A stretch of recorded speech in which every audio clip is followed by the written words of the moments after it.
അതെ, ട്രാൻസ്ജെൻഡേഴ്സ് സേഫാണ്. നമ്മൾ വിദ്യാഭ്യാസപരമായിട്ടാണെങ്കിലും തൊഴിലിടങ്ങളിലാണെങ്കിലും ഒക്കെ ഉണ്ട്, സേഫാണ്. ഒരിക്കലും സേഫ് അല്ല. നിലവിലെ സാഹചര്യത്തിൽ ഞങ്ങളുടെ ഏത് രീതിയിലും നിങ്ങൾ ഈ കാണുന്ന ജൈവികൾ ഞങ്ങളുടെ ജീവിതത്തെ, നിത്യജീവിതത്തെ ബാധിച്ചുകൊണ്ടിരിക്കുകയാണ്. ഞങ്ങളിപ്പോൾ ഇവിടെ ഈ ഒരു സംസ്ഥാനത്തൊട്ടും സേഫ് അല്ല.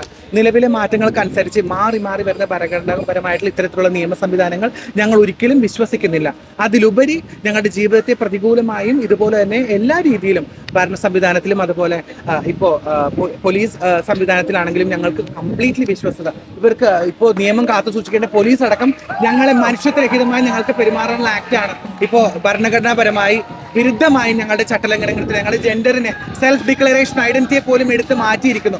ഒരു ഡോക്ടറിന്റെയോ അല്ലെങ്കിൽ ഒരു സൈക്കാട്രിസ്റ്റിന്റെ മുമ്പിൽ ഞങ്ങളുടെ ശരീരം തുറന്നു കാണിക്കേണ്ട ബില്ലാണ് അവതരിപ്പിച്ചിരിക്കുന്നത്. ഞങ്ങളുടെ ശരീരത്തിൽ എന്തൊക്കെ അവയവങ്ങളുണ്ടെന്ന് നിങ്ങൾ ആണും പെണ്ണിനെയും പരിശോധിച്ചിട്ടാണ് ഈ മഹാരാജ്യത്ത് ജീവിക്കേണ്ടത്.